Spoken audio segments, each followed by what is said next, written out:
और अब बात करते हैं उनकी जिन पर इस लॉकडाउन का सबसे ज्यादा असर पड़ा है, प्रवासी मजदूर। देश भर में इनकी हालत पर आज सुप्रीम कोर्ट में एक अहम सुनवाई होने जा रही है।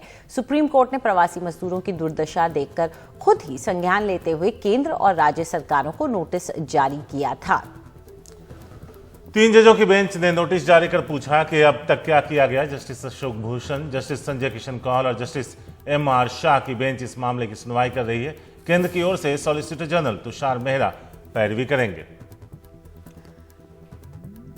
हमारे सहयोगी आशीष भार्गव हमारे साथ इस वक्त जुड़ गए हैं। आशीष, कांग्रेस भी अदालत तक पहुंच चुकी है इस मुद्दे पर। आज की सुनवाई में किन मुद्दों पर ध्यान जाएगा?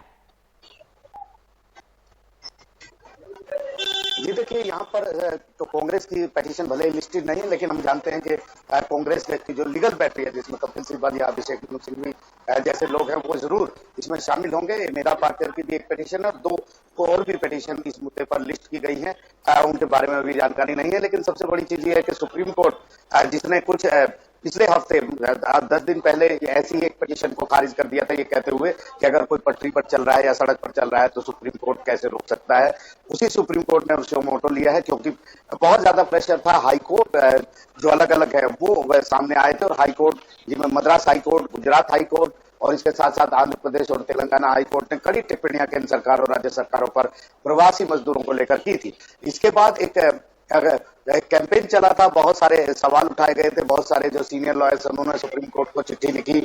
जो सुप्रीम कोर्ट के रिटायर्ड जज है, उन्होंने ये बात कही कि ऐसे में जो इमरजेंसी जैसे सिचुएशन है तो सुप्रीम कोर्ट को सामने आना चाहिए प्रवासी मजदूरों के लिए, और सुप्रीम कोर्ट अब सामने आ गया। तो यहाँ पर जो तत्काल सवाल सुप्रीम कोर्ट के सामने ये है कि किस तरीके से जो प्रवासी मजदूर जो अभी फंसे हुए हैं जगह जगह पर, उनको खाने की व्यवस्था हो, पानी की व्यवस्था हो, दवाओं की व्यवस्था हो और ट्रांसपोर्ट की व्यवस्था हो, ताकि वो शीघ्र अपने घर पहुंच जाए। ये सवाल सुप्रीम कोर्ट ने पूछा और कहा है जो उपाय अभी तक किए जा रहे हैं केंद्र और सरकार राज्य सरकारों के द्वारा, वो ना तो वो पूरी तरह जो है प्रभावी नहीं है, और इसके साथ साथ उनमें खामियां भी हैं। तो ये एक बड़ी बात है, देश की सबसे बड़ी अदालत ऐसी बात कर रही है। और आज जो आंकड़े अभी आप बता रहे थे अंजलि, वही आंकड़े शायद MHA की तरफ से तुषार मेहता जो सॉलिसिटर जनरल पेश करेंगे कि 35 लाख लोगों को भेज दिया गया है। बहुत सारे लोग अभी जा रहे हैं, लेकिन सवाल यह है कि बहुत सारे लोग हैं, करीब 4 करोड़ लोग हैं जो श्रमिक मजदूर हैं, जो प्रवासी मजदूर हैं, और जिनकी हालत हम लगातार मीडिया में दिखाते आए हैं अपने चैनल के थ्रू भी। और वही एक सबसे बड़ा कारण बना, सुप्रीम कोर्ट ने लिखा भी है, जिस तरीके की तस्वीरें मीडिया में और अखबारों में छपी हैं वो परेशान करने वाली हैं। तो निश्चित तौर पर आज सरकारों की परीक्षा है।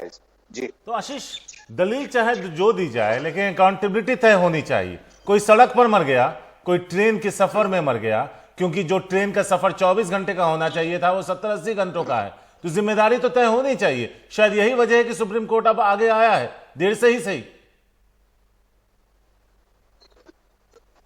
ये बिल्कुल, देखिए सब सुप्रीम कोर्ट आगे आया है उस पर, और आना भी चाहिए था, उसको बहुत पहले आना चाहिए था। ये बात सब कानून के जानकार मानते हैं, क्योंकि ये एक इलाके की बात नहीं थी, एक राज्य की बात नहीं थी, ये तमाम राज्यों में इसी तरह के हालात थे, चाहे वो महाराष्ट्र हो, चाहे वो यूपी हो, बिहार हो, कहीं भी आप देख सकते हैं। गुजरात हाई कोर्ट ने बहुत बड़ी टिप्पणियां की हैं गुजरात सरकार के ऊपर। और लेकिन यहाँ पर सवाल यह है कि अब कांग्रेस भी आई, और कांग्रेस ने बहुत अच्छी एक तरीके से इस तरीके की दलीलें दी हैं, क्योंकि संसद का सत्र नहीं है तो पार्लियामेंट में सवाल नहीं उठा सकती। रणदीप सिंह सुरजेवाला जो कांग्रेसी नेता है, उनका ये कहना है कि सरकार के पास कोई प्रभावी नीति नहीं है इस मुद्दे पर, और जो विपक्ष है उसके साथ कोई उनका समन्वय नहीं है सरकार का। तो ये कुछ ऐसी दलीलें हैं जो आज सुप्रीम कोर्ट के सामने रखी जाएंगी। प्रवासी मजदूरों की बात है तो कांग्रेस पार्टी ने ये भी कहा है कि उसकी कोई जो पर्सनल एजेंडा नहीं है इस मुद्दे पर, ये कोई विपक्षी एजेंडा नहीं है, राजनीतिक एजेंडा नहीं है, ये प्रवासी मजदूरों की भलाई, सुरक्षा और उनके लिए जो सुविधाएं हैं उनको लेकर ये मुद्दा है। तो निश्चित तौर पर एक बड़ी सुनवाई आज इस मुद्दे पर सुप्रीम कोर्ट में होगी। जी, इस पूरी जानकारी के लिए शुक्रिया आपका। तो इस पर नजर रहेगी हमारी, सुप्रीम कोर्ट क्या कहता है, क्या निर्देश देता है, सरकारें वहां क्या कहती है, सब पर रहेगी हमारी नजर।